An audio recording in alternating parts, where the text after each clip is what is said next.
Krishna, Hare Krishna, Krishna Krishna, Hare Hare, Hare Rama, Hare Rama, Rama Rama, Hare Hare.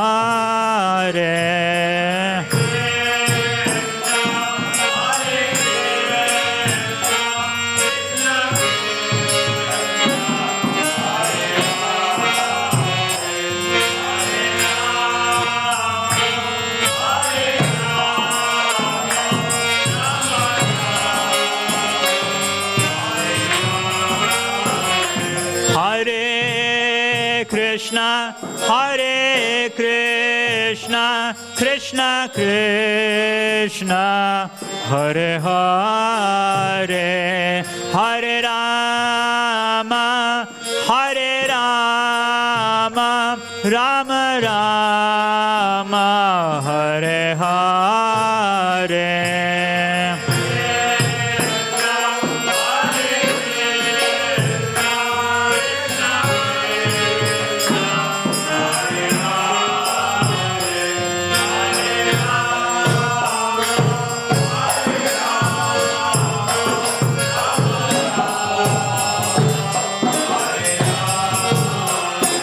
Hare Krishna, Hare Krishna, Krishna Krishna, Hare Hare, Hare Rama, Hare Rama, Rama Rama, Hare Hare.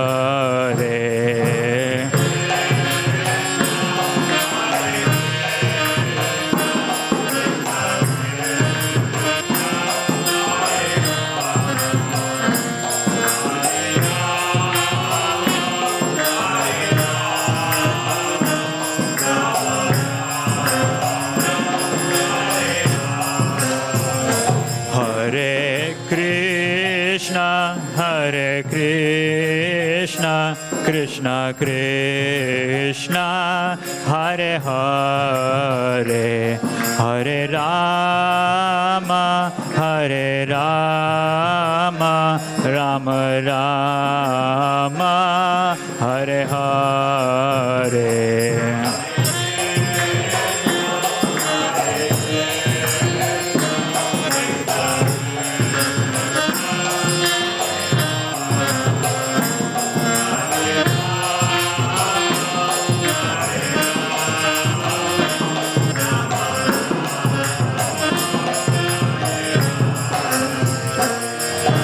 Hare Krishna, Krishna Krishna, Hare Hare, Hare Rama, Rama Rama, Hare Hare, Hare Krishna, Krishna.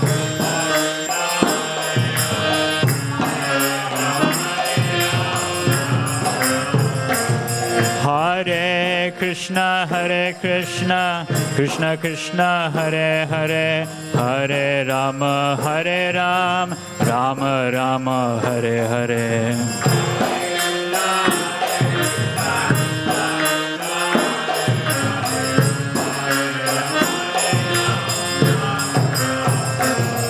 Hare Krishna, Krishna Krishna, Hare Hare, Hare Rama, Ram Ram, Hare Hare.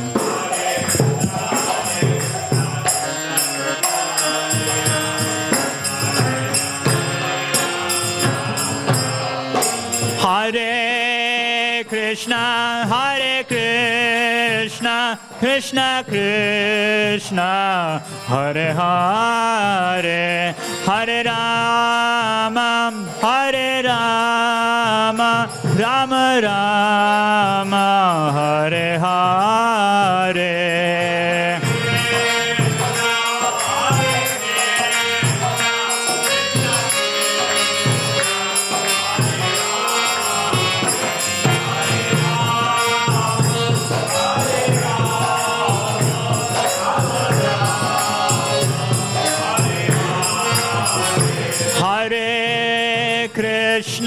Hare Krishna, Krishna Krishna, Hare Hare, Hare Rama, Hare Rama, Rama Rama, Hare Hare.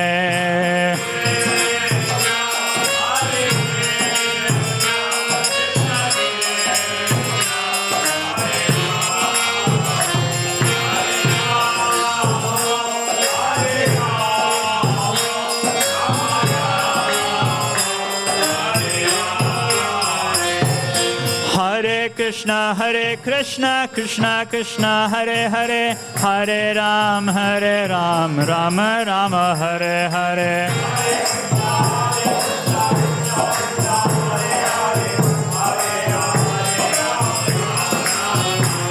Hare Krishna, Krishna Krishna, Hare Hare, Hare Ram, Rama Rama, Hare Hare.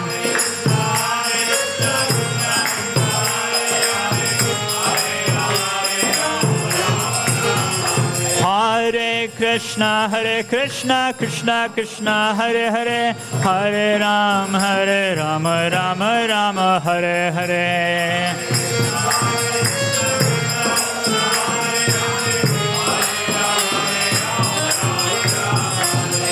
Hare Krishna, Krishna Krishna, Hare Hare, Hare Ram, Rama, Hare Hare.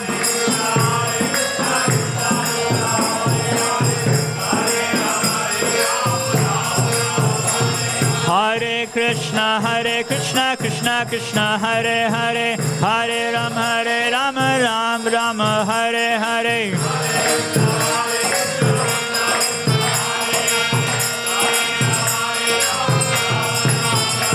Hare Krishna, Krishna Hare Hare, Hare Ram, Rama, Hare Hare.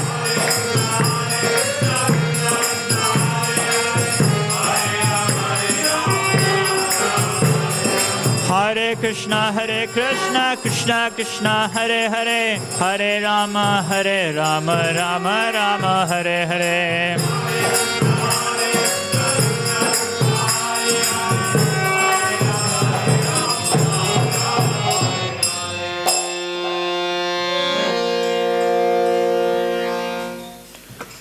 Jai Om Vishnupada Paramahamsa Parivrajacharya Ashtotter Shata Shishimad His Divine Grace Abhay Charanavinda Bhaktivedanta Swami Srila Prabhupada Ki Jai. Jai Om Vishnupada Paramahamsa Parivrajacharya Ashtotter Shata Shishimad His Divine Grace Srila Bhakti Siddhanta Saraswati Goswami Maharaj Prabhupada Ki Jai.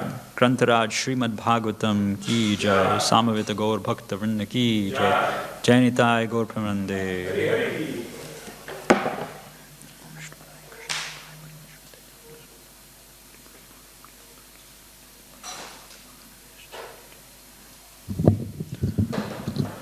Om Namo Bhagavate Vasudevaya.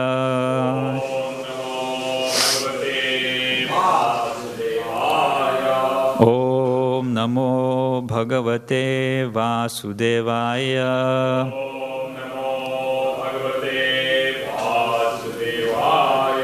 Om Namo Bhagavate Vasudevaya.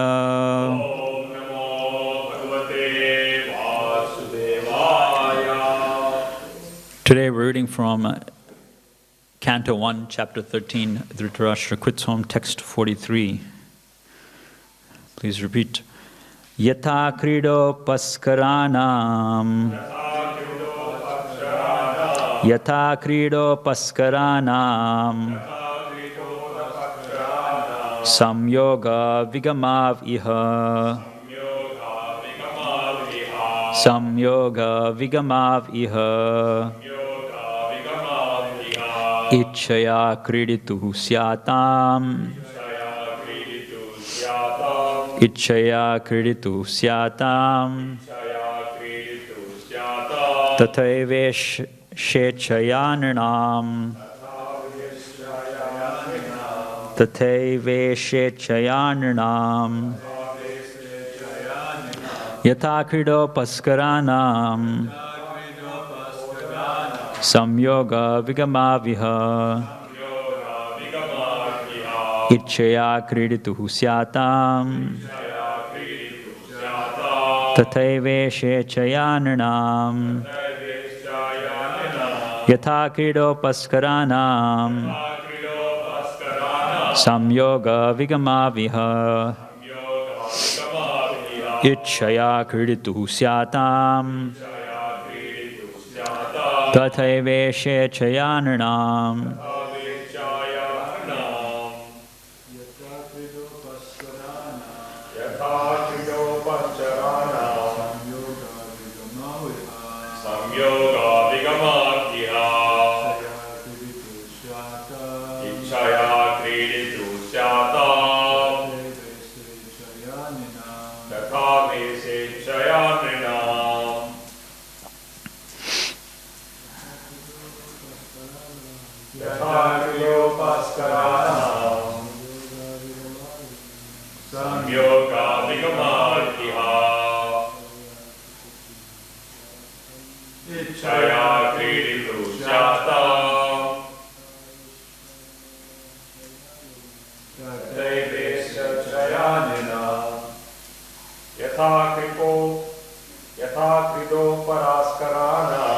Yatha Kridopaskaranam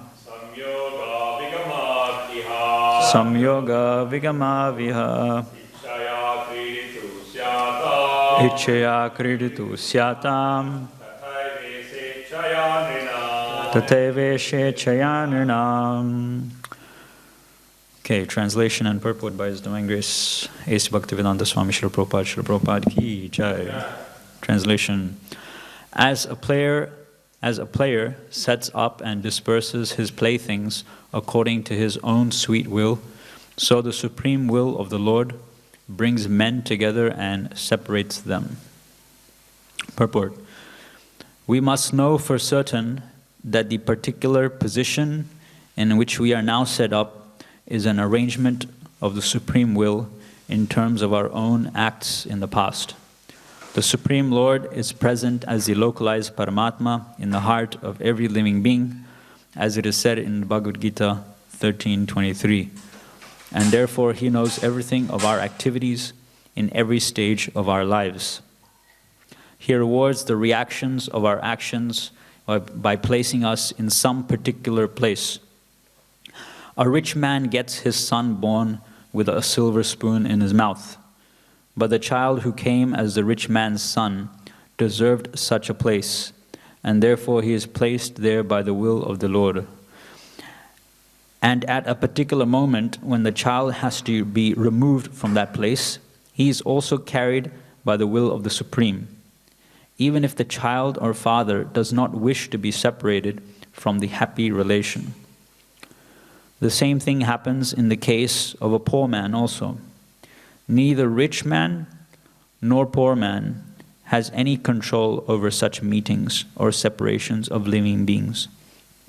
The example of a player and his playthings should not be misunderstood.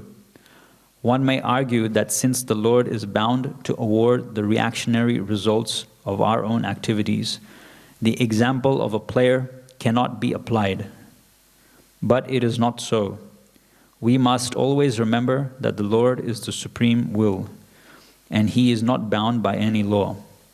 Generally, the law of karma is that one is awarded the results of one's own actions. But in special cases, by the will of the Lord, such resultant actions are changed also. But this change can be effected by the will of the Lord only, and no other. Therefore, the example of the player is cited in this verse is quite appropriate, for the Supreme Will is absolutely free to do whatever He likes. And because He is all perfect, there is no mistake in any of His actions or reactions. These changes of resultant actions are especially rendered by the Lord when a pure devotee is involved. It is assured in the Bhagavad Gita 9:30-31 that the Lord saves a pure devotee who has surrendered unto Him without reservation from all sorts of reactions of sins. and there is no doubt about this. There are hundreds of examples of reactions changed by the Lord in the history of the world. If the Lord is able to change the reactions of one's past deeds, then certainly he is not himself bound by any action or reaction of his own deeds. He is perfect and transcendental to all laws. Om Jnana Timirandasya Jnananjana Shalakaya Chakshun Militam Yena Tasmai Shri Gurave Namaha Shri Chaitanya Manobishtam Stapitam Yena Bhutale Swayam Rupa Kadamayam Dadati Swapadantikam Vandeham Shri Guru Shri Uttapadakamalam Shri Gurun Vaishnavamshcha Shri Rupam Sagrajatam Sahagana Raghunathanvitam Tam Sajivam Sadvaitam Savadutam Parijana Sahitam Krishna Chaitanya Devam Shri Radha Krishna Padan Sahagana Lalita Shri Vishakhanvitamscha He Krishna Karuna Sindhu Dinabandho Jagatpate Gopesha Gopika Kanta Radha Kanta Namostute Tapta Kanchana Gaurangi Radhe Vrindavaneshwari Vrishabhanu Sute Devi Pranamami Hari Priye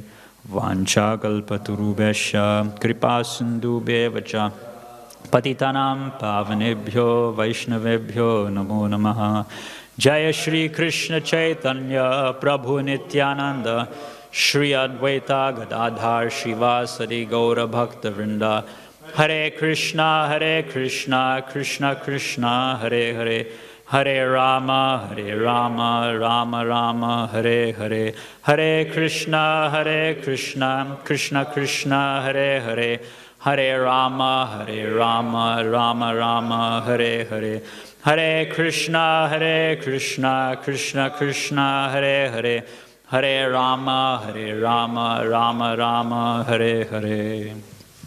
Hare Krishna. So you might be knowing this particular story. It appears in Ramayana, towards the end of Ramayana. Several devotees have quoted this story before. But it's a very apt story that Sita Devi tells to Hanuman. When after Ravana is killed, Hanuman, he comes to where Sita Devi is being held captive, or was held captive in that garden, and all the demonesses are there, all the Rakshasis are there, and Hanuman, he tells Sita Devi, please allow me to go and kill all these Rakshasis, which have held you captive for so long. It's not fair that they should do this. And Sita, out of immense compassion, she recites a story to Hanuman, and she tells him, no, don't do this. They're just acting under the influence of the three modes of material nature. They're just acting because of their master that they're following, the particular master that they're following. So it's no fault on their part. You be saintly. You're a devotee of the Lord, so you should be compassionate. You've already wreaked havoc in Lanka before, you set fire. Of course, that anger was shown by Hanuman for a particular purpose. Previously, wars used to be fought on the principle of dharma, not on the principle of, if someone, like ego or spite, just to get revenge or something like that. There were rules and regulations that the Kshatriyas used to follow. So Hanuman, now that Ravana is killed, there's no need for you to go about and wreak carnage amongst the Rakshasas. They've already lost their head. Ravana, he lost all 10 heads. So there's no point in you doing this. And she recites the story of a hunter who was obviously hunting in the forest, and a lion came and he started to give chase to the hunter. So the hunter started running away from the lion. And he climbs up a tree, goes to the top of the tree, and he thinks, yes, now I'm safe. And at the top of the tree there is a bear. So the hunter pleads to the bear, please don't push me down, please don't eat me. Otherwise, both ways. At the top, he's in danger. If he falls at the bottom, he's in danger as well. So the lion, he tells the bear, push him down. And the bear says, no, I don't want to. And then what happens afterwards is that after some time, the bear actually falls asleep. And the lion tells the hunter now, so he switches the tactic. He wants to set the bear against the hunter. So the lion tells the hunter, okay, now this bear is asleep. Why don't you push this bear down? I will eat the bear, and your life will be spared. What does the hunter do? While the bear is asleep, he pushes the bear down. The bear is falling down this very tall tree. And because it's a bear, it hangs on to one of the branches just before the lion catches it, just before it falls down. And slowly the bear climbs back up the tree, goes back to where it was originally. And then the hunter's like really afraid. Oh no, what's going to happen now? Now I'm finished. The lion is against me. The bear is also against me. I push the bear down. And the lion from the bottom, he says, just see. He says to the bear, just see. This hunter pushed you down. Now you have to kill this hunter. He's against you. And what does the bear say? Bear says that I am a sadhu by nature. Even if someone comes influenced by the modes of material nature, the hunter is in passion and ignorance, like we see examples of Mrigari, etc. Passion, ignorance. Even if he pushes me down, I will still act like a sadhu. I will be alert now. Now the hunter won't be able to do anything like this to me. So from this example, we can see it's as I said before, it's a very apt example because it fits exactly to Vidura's situation as well. Vidura was humiliated by Duryodhana, humiliated by Dhritarashtra, called the son of a kept maidservant. He left the palaces being apparently offended. He left his bow. Srila Prabhupada mentions the Vidura's leaving the bow signifies that there's no point in Vidura protecting Duryodhana anymore because he's against Dharma.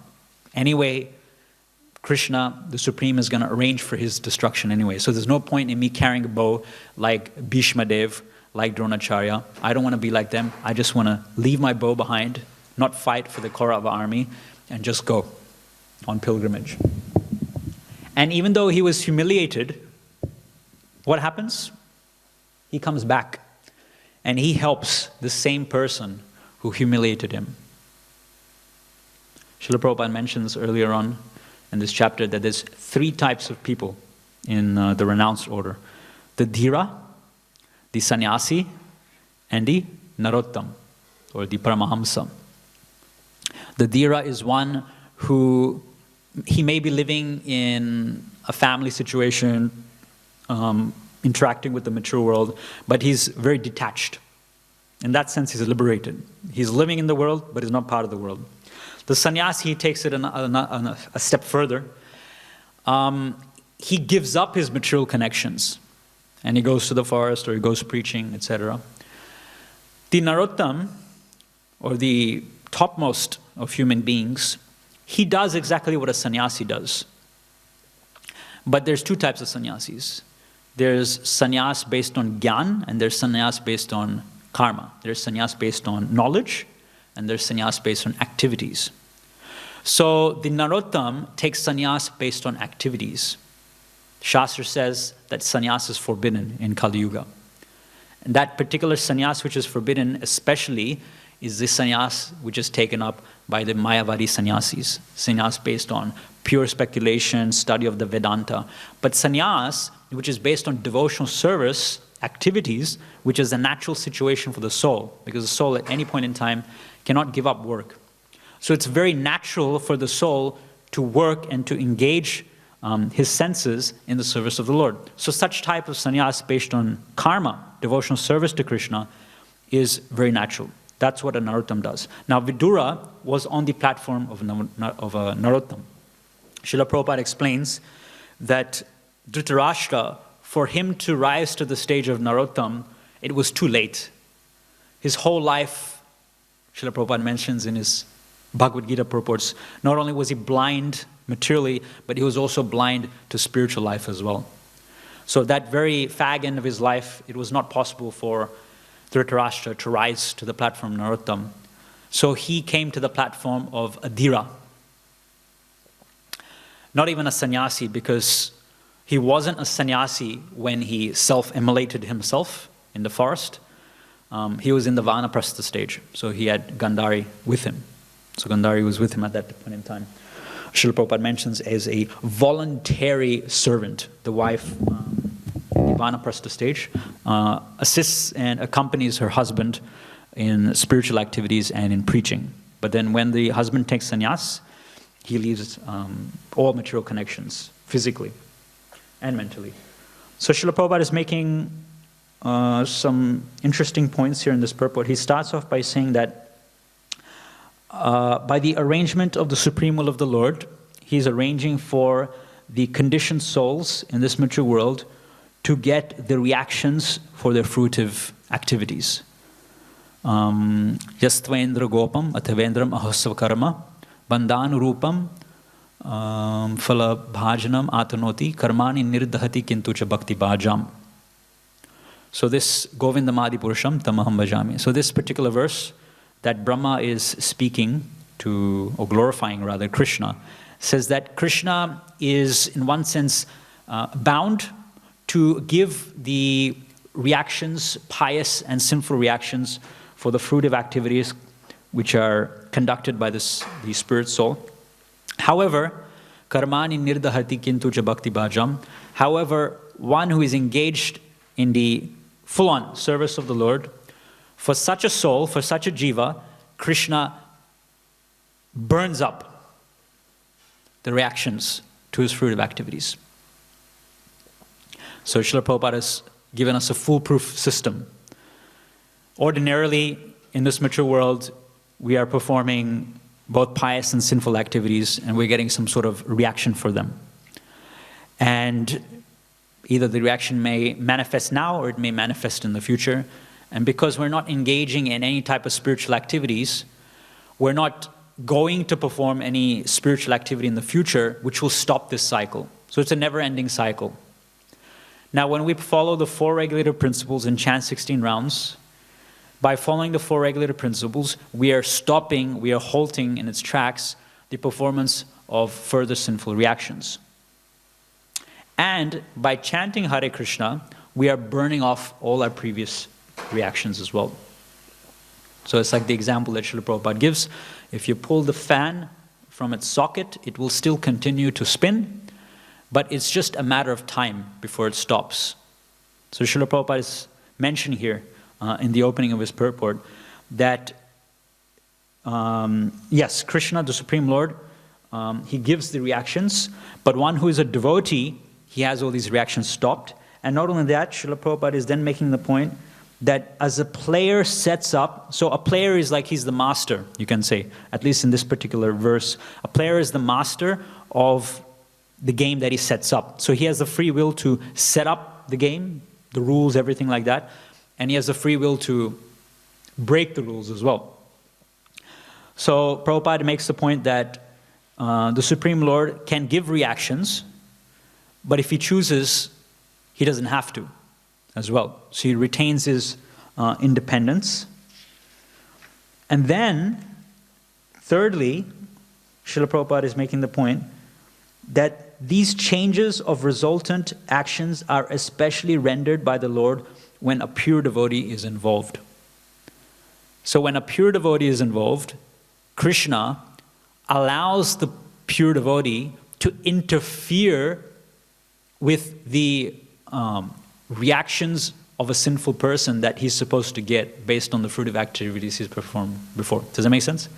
So if we go out and distribute books, and you meet all these karmis, materialistic people, and they're supposed to get sinful and pious reactions for all the fruitive activities that they've done.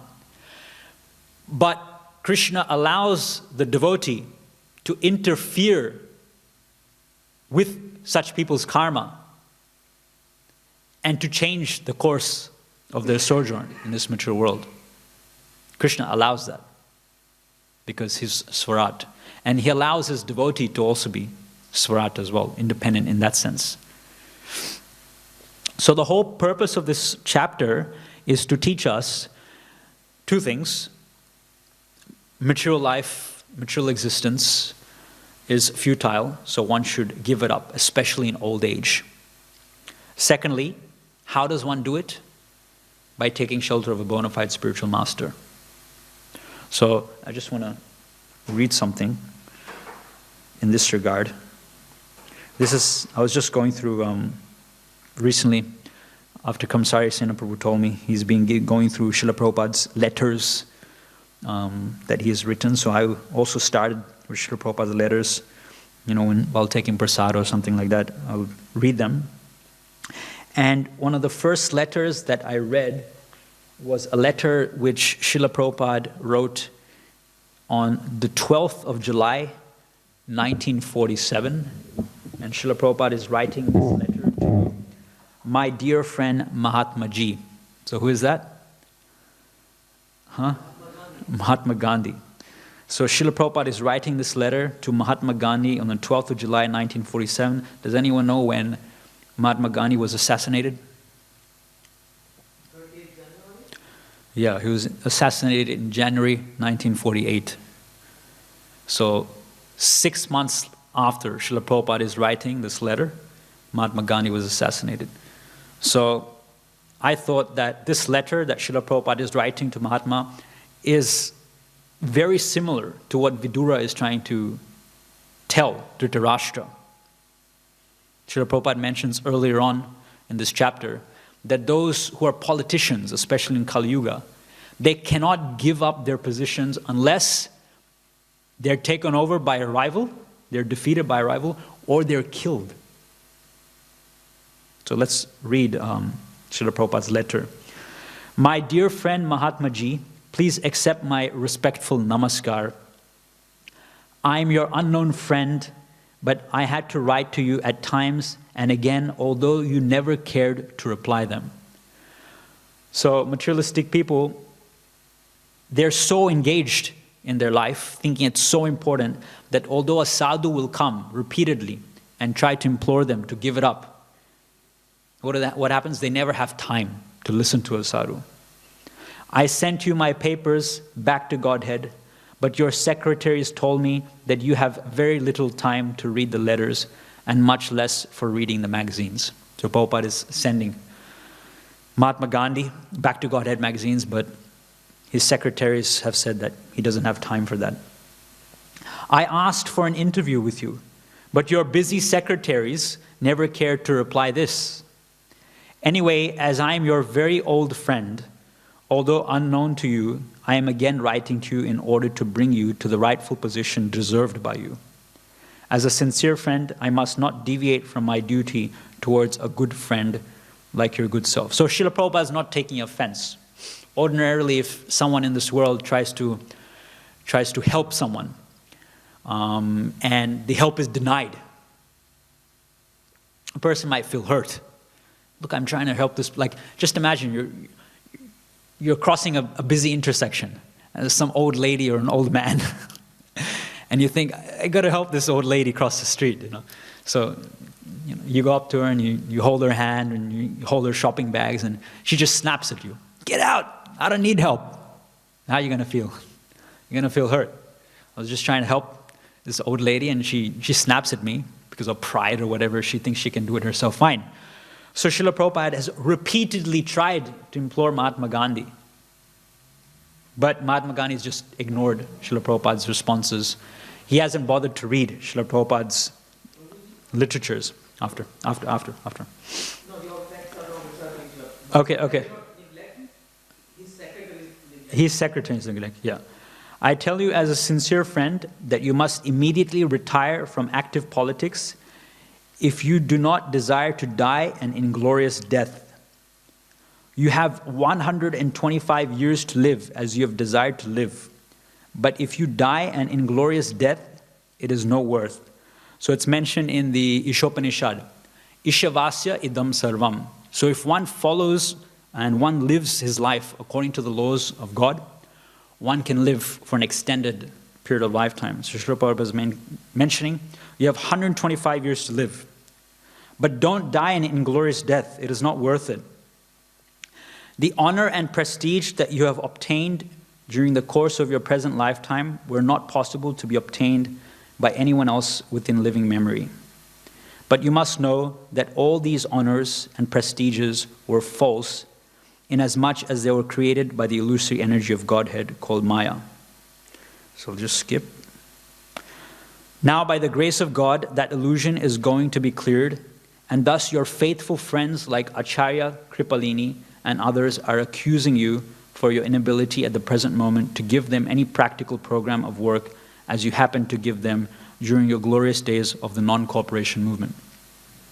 The nature of the mature world, as we read even in the Bhagavatam, I think it's the 9th canto, which talks about the dynasties in Kali Yuga. Is it the 9th canto? So it talks about how kings, they degraded. Their ministers tried to usurp their positions. We see that many times happening in the history of the world. And here Srila Prabhupada is telling Gandhi that his allies, like I'm not sure who this is, but Acharya Kripalini, a faithful friend of Mahatma Gandhi, he himself is now accusing Mahatma Gandhi. He doesn't have any work anymore, as Mahatma Gandhi was engaging him during the pinnacle days of the non-cooperation movement. And such people, such allies, are now turning against Mahatma Gandhi himself. So people in the nature of the mature world is that you can't trust anyone. Dhritarashtra, he couldn't trust anyone at the end. His own allies, like, for example, the Pandavas were different.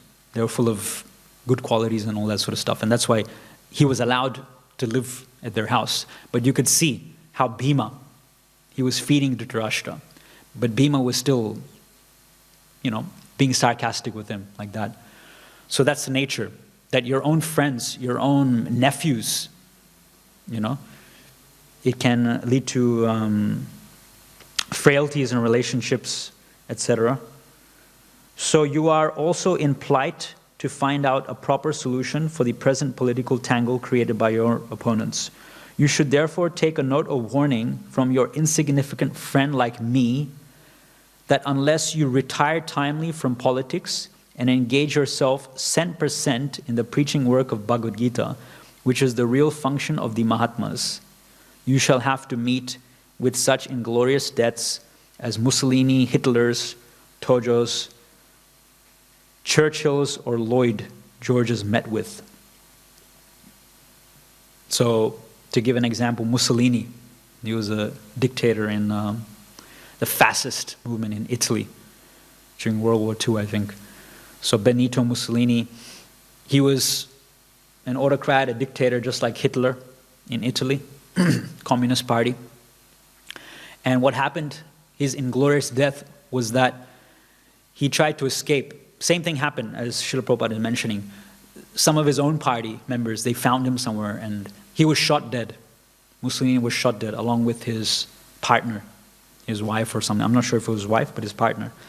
And then what happened is his dead body, Mussolini's dead body, was dragged into Italy, and it was hung upside down on a rope for everyone to see. So his dead body was hung. And everyone was pelting rocks and different things at his body.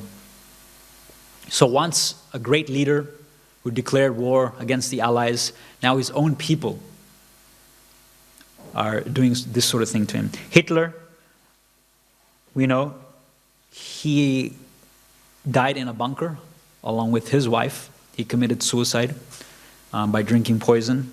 So these are all inglorious deaths. These were all people who had thousands and thousands of followers at one point in time. But because they did not take up the work, the real work of spreading God consciousness, they were in the position of Kshatriyas, they were in the position of leaders, politicians. They did not guide society in the proper track towards being devotees of the Lord. So they all died in glorious deaths. Tojos, I'm not sure who Tojos is, but it might be referring to Hideki Tojo, who was the Japanese commander who who went forward, he said, okay, let's bomb Pearl Harbor. So because of him, Pearl Harbor was bombed. I'm not sure if this is the same. That's Hideki Tojo, but Prabhupada is saying Tojos. He was hanged.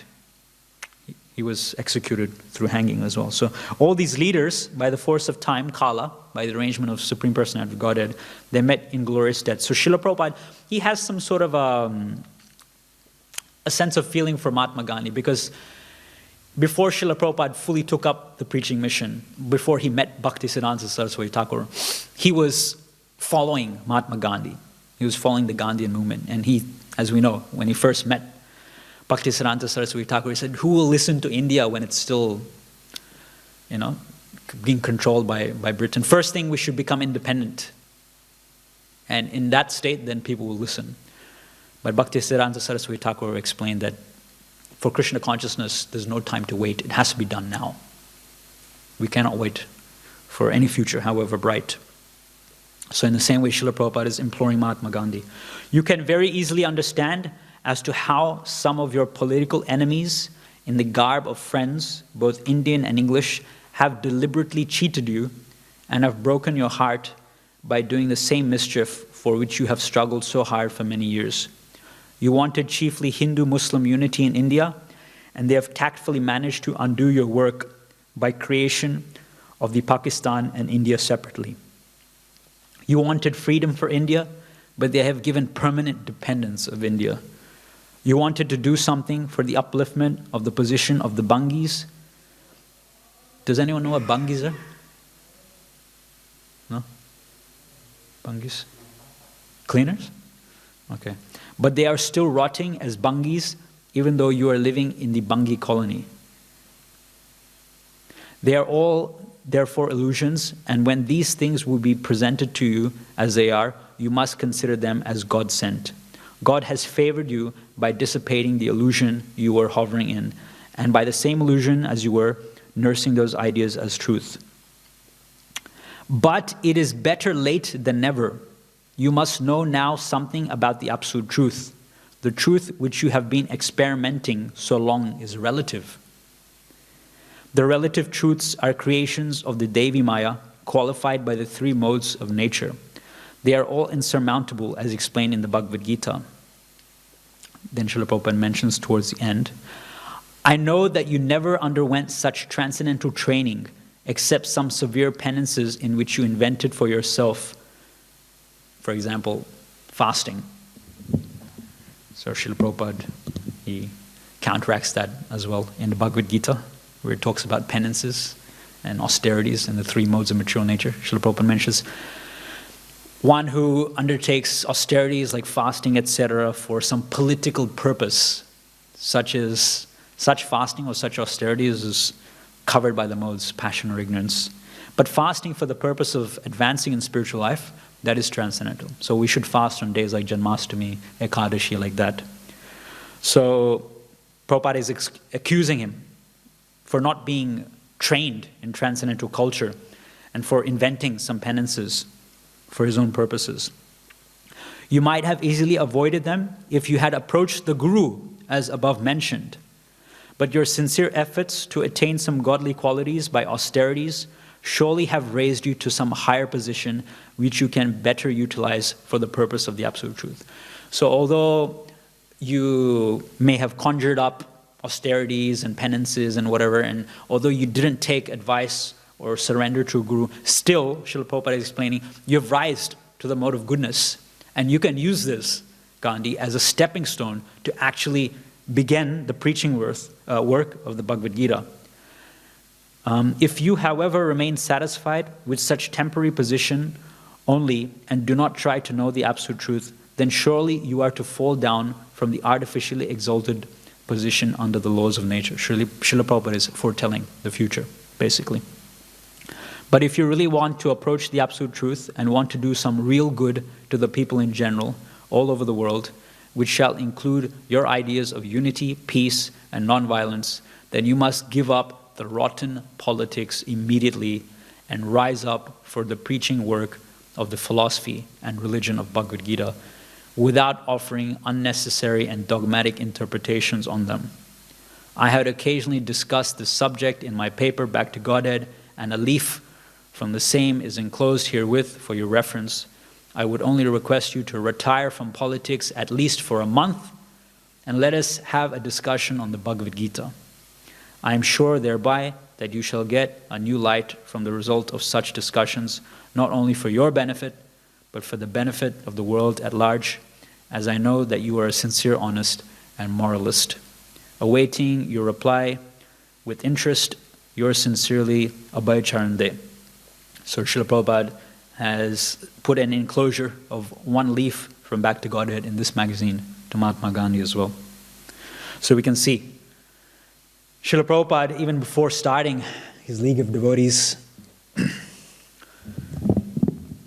preaching work to that extent as forming some sort of a society, he was trying very hard to appeal to politicians and people in high platforms. And as Vidura explains to Dhritarashtra, Prabhupada says that Dhritarashtra was very fortunate to have a well-wishing brother as Vidura, a younger brother. Srila Prabhupada also poses himself in that position as well. Mahatma Gandhi, you never cared to reply back, to read my articles, but I'm still posing as your well-wishing friend. So I'll just finish with this one story that Acharya states called the physician's knife. There was a young boy called Amar. What does Amar mean? One who doesn't die. And this boy called Amar, he had a boil on his neck. And it was causing him great pain, great anxiety. He was screaming all the time. So different people in his village were recommending different things. One person said, give him some anesthesia, and that will cure him for some temporary period of time. At least it will relieve the itching sores and the burning sensation. Another person suggested in his village, better for him to be relieved of this pain eternally.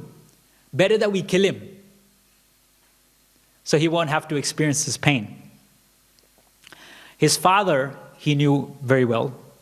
He was quite a learned man. So he got a physician to come into the village, and the physician had a knife. And as soon as Amar, he saw this knife, he started yelling at the physician, cursing him. Why are you coming at me with a knife? Would you lynch your own son? What are you going to do to me? Are you going to cut me? Are you going to kill me? He started accusing and blaspheming against his physician.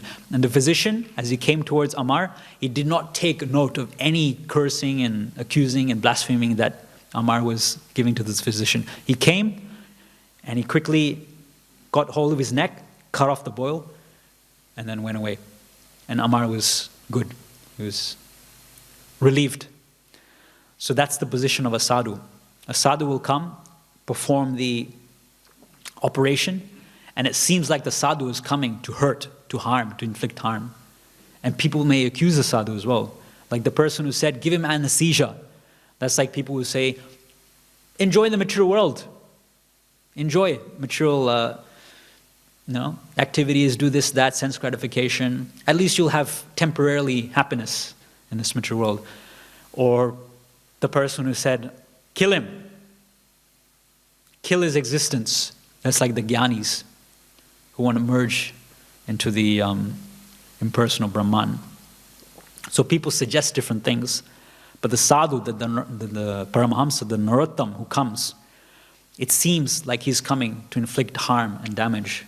Just like here, Sanjaya, when Yudhishthira Maharaj asked Sanjaya was like completely, what has happened to my master? And Srila Prabhupada writes that is because Sanjaya was not aware of the inner renunciation which had developed in Dhritarashtra. Okay, so we'll finish here. Thank you very much. Srila Prabhupada ki jai. Grantaraj Srimad Bhagavatam ki jai.